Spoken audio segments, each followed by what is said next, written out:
31 ડિસેમ્બરના અન્વયે બનાસકાંઠા જિલ્લામાં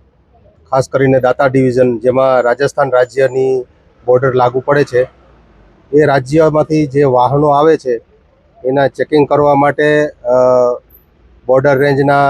આઈજીપી સાહેબશ્રી તથા બનાસકાંઠા એસપી સાહેબના માર્ગદર્શન મુજબ જિલ્લામાં વિવિધ જગ્યાએ નાકાબંધી ગોઠવવામાં આવેલ છે, જેમાં અંબાજી પોલીસ વિસ્તારમાં છાપરી ચેકપોસ્ટ, જે આંતરરાજ્ય બોર્ડર છે, ત્યાં વાહન ચેકિંગની કામગીરી ચાલુ છે. આ કામગીરીમાં જે બહારથી આવતા વાહનો, ખાસ કરીને જે